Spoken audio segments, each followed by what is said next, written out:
Donc on va faire un exemple de ce qu'on appelle un bilan des forces, c'est-à-dire qu'on va chercher toutes les forces auxquelles est soumise cette caravane qui est en train d'être remorquée par une voiture donc dans une pente. Là. Bon, on n'a pas fait figurer la voiture sur le schéma. Donc la méthode à suivre, c'est commencer par essayer de trouver toutes les interactions. Ensuite, une fois que vous aurez les interactions, pour chaque interaction, il y aura une force. Donc pour trouver toutes les interactions, on se place dans un diagramme objet-interaction, ce diagramme-là.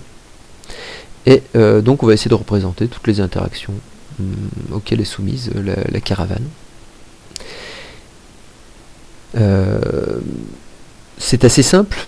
À chaque contact, on va compter une interaction, et puis on rajoutera une interaction sans contact, si elle existe, pour la gravité ou pour l'interaction électromagnétique.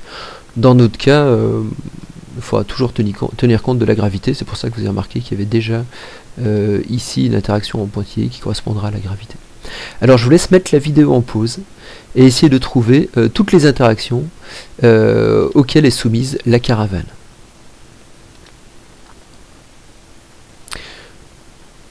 Voilà.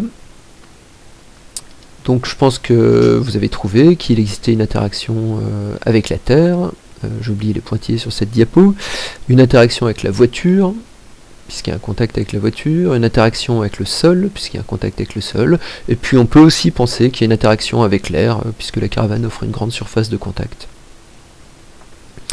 Voilà, pour chacune de ces interactions, maintenant, on va se placer donc du côté du système, et on va chercher toutes les forces. Donc on va maintenant représenter les forces en leur point d'application. On commence par la force de la Terre sur la caravane, qui est une force qui est répartie sur l'ensemble de la caravane et qu'on applique en son centre de gravité. Donc qui correspond à l'attraction gravitationnelle, verticale vers le bas.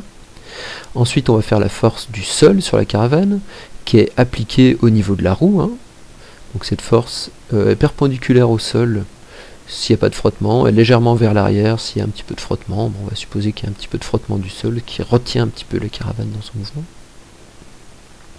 La force de l'air sur la caravane va s'appliquer sur la face avant de la caravane, et donc elle va correspondre à une force plus petite que les autres, c'est quand même pas une force très importante, comme ceci, perpendiculaire au support avant à l'avant de la caravane. Et enfin la force de la voiture sur la caravane qui va tirer la caravane dans cette direction-là. Voilà, on a représenté ici toutes les forces appliquées à la caravane, on a fait ce qu'on appelle un bilan des forces.